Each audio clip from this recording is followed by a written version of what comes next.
I guess we're going live. So, hi everyone. I can't see anything. I've got no notes in front. Well, I have notes in front of me, but I have no way to see if anybody's saying anything. We've been really busy today. I thought I would have all day to be able to. Oh, one person. Hi.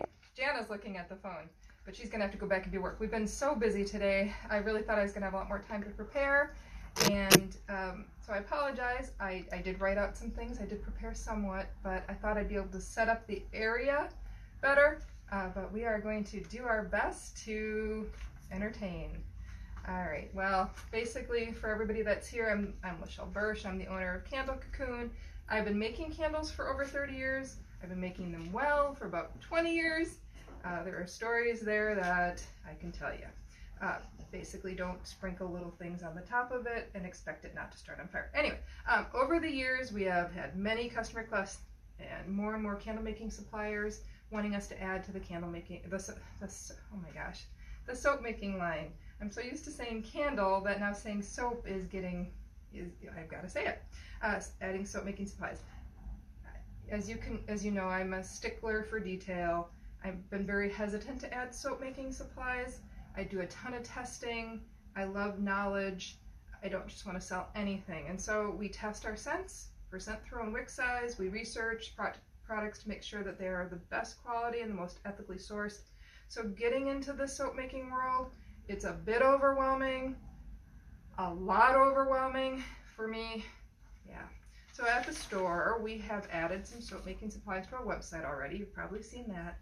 We've had a lot of help from soap making experts in the community that we've been working with to figure out like what does good mean when it comes to shea butter or coconut oils and things like that.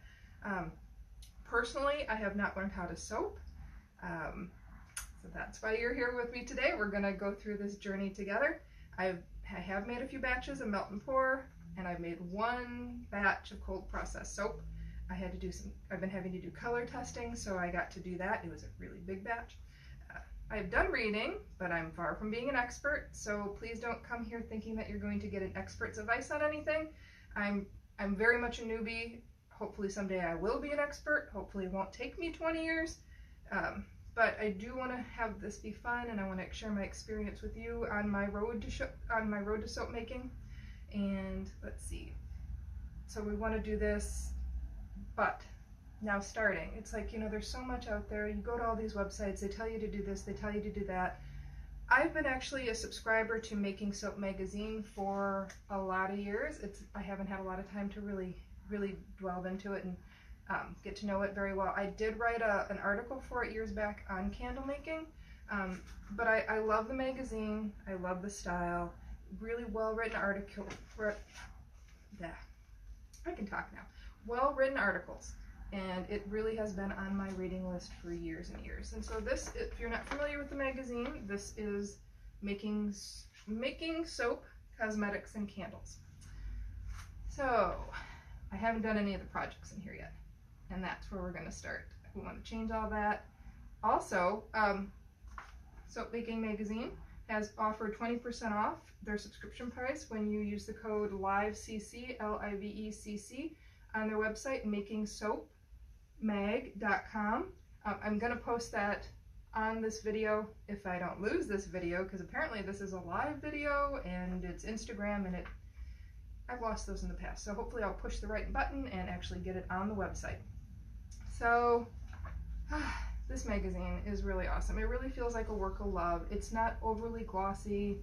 It doesn't have like a lot of projects in it that you just sit there going, I can't do that. So I feel like these are very doable projects.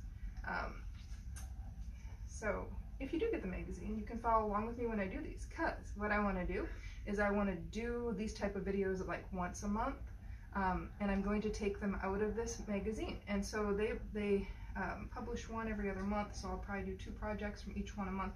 Maybe I'll like some more some months and do some more of those. So we will see what we're going to do. I also want to say I'm not compensated at all for doing this video or mentioning their magazine. I told them I was planning on doing this, hence the 20% off. They're really excited about seeing some of their articles done live, and so that should be really fun. let's see how they feel about it when I'm done with all this. Hopefully I do well. So today we're starting out with Alicia Grosso's article, Nostalgia Scented Soaps. And so it's here in the magazine. And so Alicia has written numerous soap making books and various columns for periodicals such as this one and The Essential Herbal. She's also presented at soap making conferences and served as a guest teacher at soap studios. I hope that I can do her work justice. I know she's put a lot of time and effort into creating something that's very usable, and I really hope that I hope I do it justice, let's just say that. Okay, so I chose the Nostalgia Scented Soaps as my first project because of just one factor, and it's because I love Anais. I didn't grow up with a lot of money, and I remember getting an itty bitty vial of it from Northridge Malls in Milwaukee, Wisconsin. The mall is gone now, and so is my itty bitty vial, but my memory of that scent, it still remains. I'm almost afraid to say the name now because of when I was a teenager, I hacked it, as you can guess. But yeah, I used to put on just the smallest amount every day. I'd rub it on my wrists, I'd lean on my hands, I'd go to class, and it really just had this way of making everything just a little bit better. And I haven't smelled it in years, but the thought of recreating it for me is really kind of exciting, so that's what I want to do. So, and since I'm using Alicia Grosso's work, I feel I should give her a bit more credit, talk about her entire article. She talks about her connection to different memories to scent. She talks about her friendship, and she talks about her high school reunion, where the scent seems to have been born, or where this idea for this project has been born. She remembers her cousin. She had a wonderful summer with her, and the story ends with a bit of mystery and possibly loss. So I'm not sure what all went on there, but obviously scents are very much stamped into her head as memories. These are all linked into her mind with these popular fragrances at the time, and I can almost smell her fragrances as she describes each scent in each scene. I really don't want to give too much away. I really can't do her work justice, and I know that I equate smell with memories. I base my entire career on it, and every smell that I have developed is a memory or a thought that I've had, and so I get it. And so using her guidelines, I'm going to put together this Anais type of scent, and I will also be using her recipe for soap making. It's called Tried and True. Again, not a soap making expert. I'm very much depending on the experts to go with this. And so in her recipe, she is using 2.3 ounces of lye, 5 ounces of water, 0.5 ounces of castor oil, 5 ounces of coconut oil, 11 ounces of olive oil. Yes, I'm reading this from a chart. 0.5 ounces of fragrance, and 23 ounce mold, and then brown paper. I have brown paper. So I've already run this formula through a lye calculator, and it works out perfectly. For those of you that are not familiar with the lye calculator, it figures out the lye to fat ratio so that all of the saponification works. There's a lot of information on lye calculators on the internet, so you're feel free to find them out there and use them. For this Anais fragrance, Alicia did use the Base Notes website to help her pick out the notes, and so she established that the top notes were bergamot, lemon, lavender, orange blossom, and carnation. The middle notes are rose, ylang ylang, lily of the valley. The base notes are sandalwood, vetiver, cedarwood, patchouli, oak moss, musk, and amber. So I'm not going to use all essential oils in my scents. I did a blend of scents that I have here with my fragrance oils, and in my research I also learned that oak moss isn't really used anymore as it can cause really severe skin sensitization. Alicia also points out that blending is an art form for scent and that you need to adjust according to what you like. I know this for a fact. I don't actually blend any of my own scents. I leave that up to the experts after I come up with a scent. I had an experience when I first started out, and I was trying to get a raspberry violet. It was about 100 tries. I could not get anything near what the experts could do, so I stopped doing that. I've also learned again, trying to blend this, I'm not so good at it. So I know a lot of people really love to do that themselves. It is not my favorite thing to do. I got something that I like, I can't really say it totally smells like anise. It gives me that feeling. It definitely has that top note, that kind of ethereal feeling, so I like that a lot. I ended up saying Almama. I ended up using a lot of my Floral Symphony, which has a lot of really beautiful floral notes in it, and so this scent really makes me happy. But, so what she suggests doing, getting back to Alicia, is she suggests when you're blending to start out with the top notes of using the most amount. So top notes, you're going to use like 10 drops of each scent, 5 drops of the middle note, and then 2 drops of each base note that you want. And then you're going to scale that, because when I did that I only got like 0.03, 0.05. I got like 0.05 ounces, so I had to really scale that up. And like I said, I did end up using a lot of my Floral Symphony to get the scent that I really liked. And so that is in the bottle here, so I'm pretty excited about that. I should smell it again just to make sure it's what I remember. Oh yeah. Oh yeah. That's nice. Okay.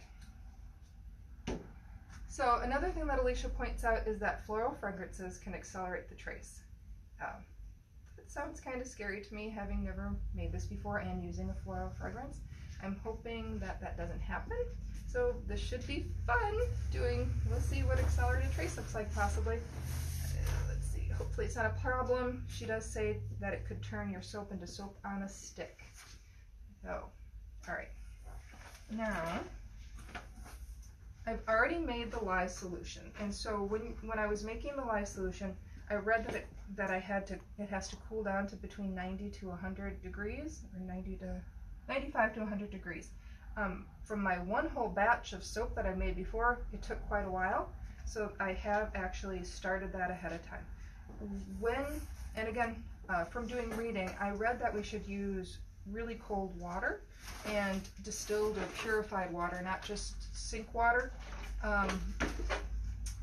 So I did that. I have really cold water that I used, and I now have my lye solution going on. When I made it, I used my gloves and I put on my goggles, and right now I'm going to test it, and I'm thinking that even getting close to it, I want to put on some gloves. I take safety in my eyes and my hands very seriously, so I don't really want to lose them. And before I do that, I should put these back on. Yeah, these are some really wonky ones, so this is fun. Okay. I don't know if you guys can see me. All right, so I don't have a fancy point and shoot like a lot of people do, and so I probably need to get one of those before too long. I probably need to get a lot of those and sell a lot of those. Okay, so we are at 102, 102.7, 103. It's going up a little bit. I think we're getting really close. So I think what I'm going to do is we're going to get our oils together. All right, that will be way later. Okay, let's get our oils. I'm just going to leave the gloves on, I think. Oh, I forgot my apron. I should have an apron on. Luckily, I have one right here.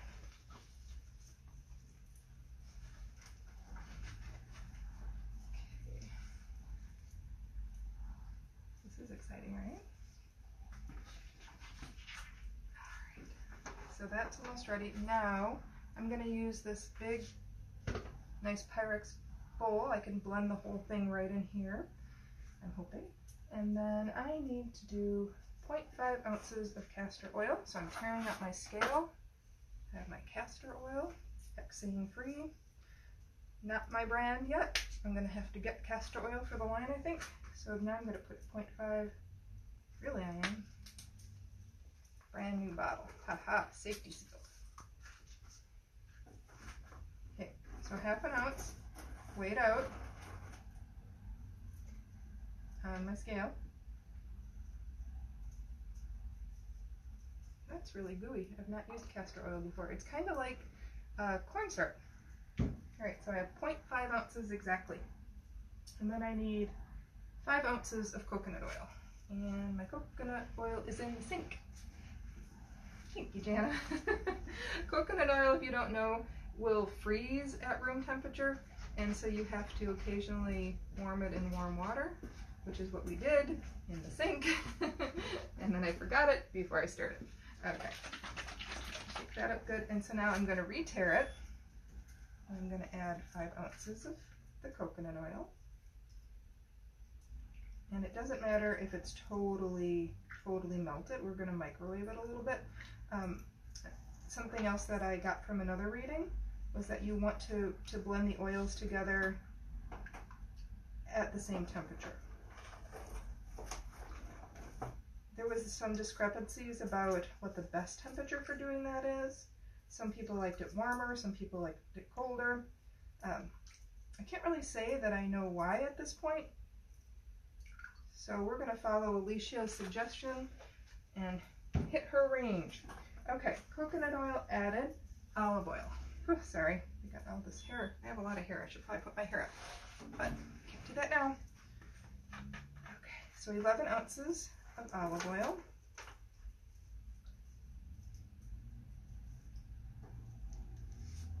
Alright, getting there. I know a lot of people have all this stuff like pre-measured out.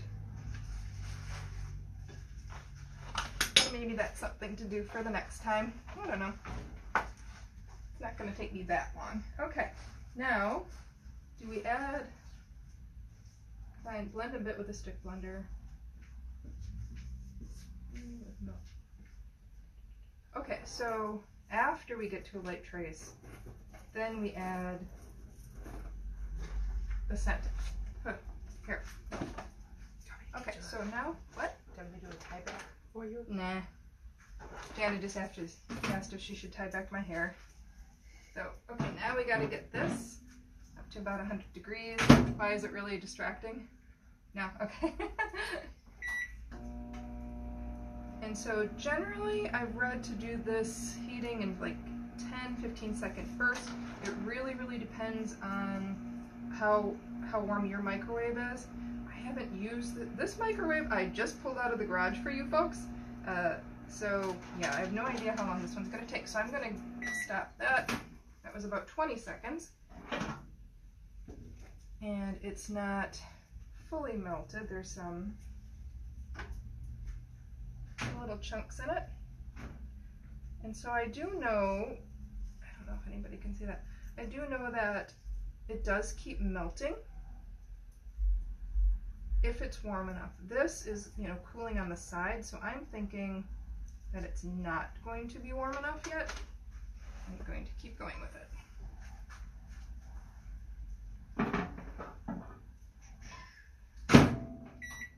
Okay.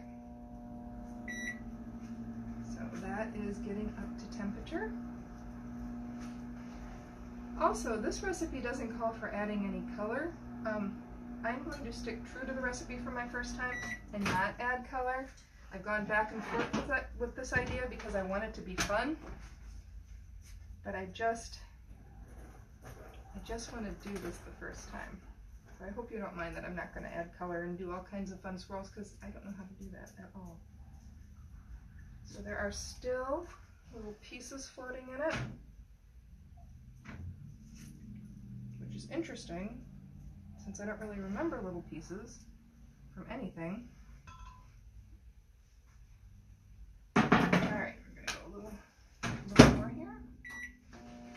This would be really hard to try to do and have all of the temperatures exactly right as you're going along.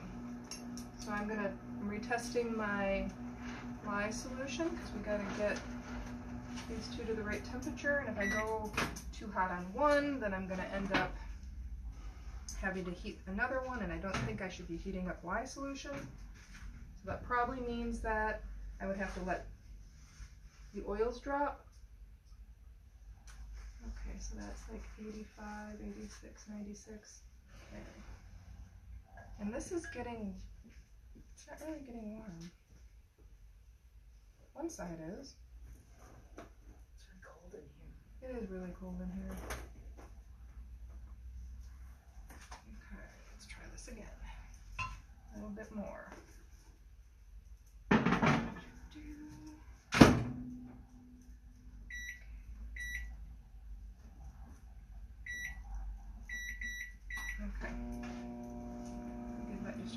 few seconds. Maybe that'll melt everything. We're at 97.7 for our lye mixture. That seems about perfect according to what Alicia's written. So I really want to get this done so we can get it together. But I also don't want to boil my oils. Okay, let's see what we've got here. All right, all those little pieces are, oh, they're melted. They are melted nicely. Doesn't feel too warm. All right, let's see what the temperature is on these. I'm probably out of frame right now, aren't I? Okay, washed off the lye solution. All right, 93, 94, 94.8, 96, 97, 97. Okay, oh my gosh, I think that we can't get much closer. So basically we add the scent and then we're going to mix with one of these guys, immersion blenders, and for a very light trace. And I did some reading on that, and so light trace seems almost like nothing. And so I'm kind of unsure of which way to do this. I'm thinking that the lye solution will go into the oil solution gently. Maybe mix it up first here. Is anybody saying anything? No? Okay. Because it doesn't say in the recipe, and a lot of these recipes are made for people that have soaked a little bit more than I have. All right, so I'm pouring it in. It's getting cloudy. Just kind of doing a steady little stream here. I probably should have put my goggles back on. Oops. Sorry. All right, it's in. Do I scrape it? Should I scrape out the lye solution? I don't know. Okay. There wasn't much left in there anyway. And I am supposed to wash this out in the sink right away and not touch it. I do agree with that. All right, so now I do have the lye in there. I think that's what it's supposed to look like. Maybe it would help with this one. Yes, Jana is taking away the lye one with a glove as we speak. Okay, here we go. And now I'm going to put on my goggles. Okay. So I've never made soap before because I'm terrified. If you can't tell, I'm a little bit hesitant. Never hesitant with candle making, but this is a whole nother world for me. Okay, so I'm going to put my immersion blender in and turn it on. Wow, that was cool. Oh, I don't know if you can see this at all. Like almost immediately it changed color. And so I'm guessing that that's light trace, where it's just kind of runny like that. I read that it's not really supposed to be like pancake batter or anything. And so now I think we need to put in our scent, and then we need to blend well, watching for acceleration, racing, or other signs that you may get soap on a stick. If all goes well, pour into the mold. Okay, so I think we're almost there. So it says a tablespoon, which is 3 teaspoons. I am so not used to doing things by volume. Oh, that smells so good. Do you smell that? Well, not you folks out there. Jan is back there. So can you smell it back there? It just hit me. Yeah, that smells good.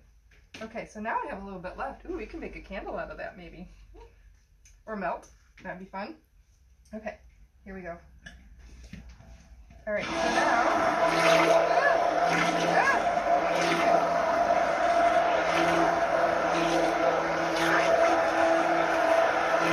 Think I should take off the goggles yet? No? Okay.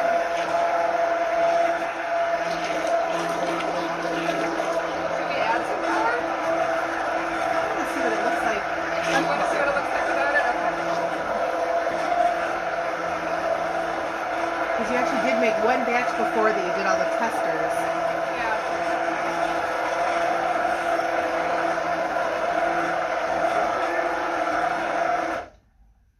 Okay. Yes? No? I don't know. No, I won't take them off yet. Okay, so this is looking more like pancake batter. So I don't know if that means that it's blended well. I don't have a time on this, and I don't really know what it's supposed to look like. If I was trying to make cool peaks and stuff like people do, this would not do it. It doesn't hold a peak at all. But it's like pudding. It's setting up the farther you go. Yeah, it's like pudding, so maybe a little more blending. Did they say to do stiff? No, they said to mix well, to blend well, and if all goes well, pour it into the mold. I think it's ready to pour in the mold Do because you really think I don't so? think you want Oh, stiff. it's getting more. Yeah, the more it's going to start setting up. Okay. So how long was that? Oh shoot, I don't have my notebook to take notes. We will have to watch the video back. Okay. We can do Maybe that. 10-15 seconds. It wasn't very Really, long. that's it? 10-15 seconds. Okay, so now I'm gonna see that has lye on it now. That's unprocessed. My spatula, I'm like, I don't think I should use an unprocessed lye spatula. Do you have another spatula? I don't have another So spatula. I just on need to me. wash that. Yeah, do you have a glove? I have a glove out at the sink. Okay, so Jana is going to go wash my. Yeah, I think that putting like a lye spatula that hasn't been saponified into this might be a really bad idea. So Jana is running over there and washing the spatula. I brought a pen, I just didn't bring a book to write down my notes. Alright, so I think we can start pouring into this mold. Oh yeah, that's pudding like, oh, maybe I should, oh, and I got a hair in it. Okay. Luckily I'm wearing gloves. Maybe I blend it a little bit more. Oh yeah, I think this is what they mean by accelerating trace. So, I think we're about to get soap on a stick. Thanks, Jana. Okay, so I'm putting the pudding soap batter into. Hee-hee! Yeehaw! Okay, I don't know what to do with that. I will set it there. And my mold, look at that. It really is cool. I love pudding. Okay, anyway, so I'm pouring this into the mold. Get all that good stuff out of there. Oh, it smells so good. I can't wait to smell it in the soap. This is my first scented soap. It's my second soap ever. It's my first like soap. Okay, so I'm getting it all out of there. I don't want to waste any, you know? Wow, so this mold is really not filled up. This was not the right size mold to use for this. Live and learn. They're going to be skinny little bars. Or short and fat. Or short and fat. Okay, so now I'm, I don't know, pushing down on it. Kind of, might be totally out of frame. So now I'm pushing down on it. I'm just going through. Pushing it to the side. Because I bet there could be air pockets in there. I wonder if I'm supposed to like smack it on the table. Yeah? I was thinking that. Let's do that. Who knows if this is right? Seems right. Okay, so our soap is in the mold. I think that's all we do. And clean up. So, yeah, that's it. Thanks everybody for tuning in. I don't know how to get the rest. I should probably have another spatula, I feel like, to get this off, but we don't have one, so I'm just not going to do it. I don't know how dangerous this is right now. I mean, it's gone through the saponification process, and I know that you can use soap within a week, but it gets better if you let it go longer. But I really don't know. Oh, Jana's creating. Because I don't want to waste it. So, yeah. Ooh, and then it makes nice little peaks. I don't think that that accelerated trace too fast. I think it's workable still. Though if I was doing like a lot of colors and stuff like that, probably go faster. So, well, that is it for this, everybody. I hope you had fun. Oh, you know what? I do want to show you something else really quick too. So we're done with all the soap making, and now I'm back to candle talk. But look what Jana made. Isn't that cute? I love it. I love the colors. This is our new pipes and patches that she used, and she's making melts with it. And I just think that looks so gorgeous. I just had to share it with everybody. So that is it. And if you wouldn't mind, so thanks everybody for joining in. Oh, I should probably tell some things. So Candle Cocoon is where you can find us at www.candlecocoon, CANDLECOCOON.com. That is our website. We sell all of our candle making and soap making supplies there. I will put up the link for those of you that do want to get a subscription. I have to pick out the next one that we're going to do together. And let's see, I'm Michelle Bursch. I own Candle Cocoon. If you like this video, give it a thumbs up. I don't know, am I supposed to say that? It seems like everybody says that. Seems like the right thing to say. And yeah, let us know if you have questions or if we can help you with anything. And yeah, thanks so much for stopping by. I really appreciate it.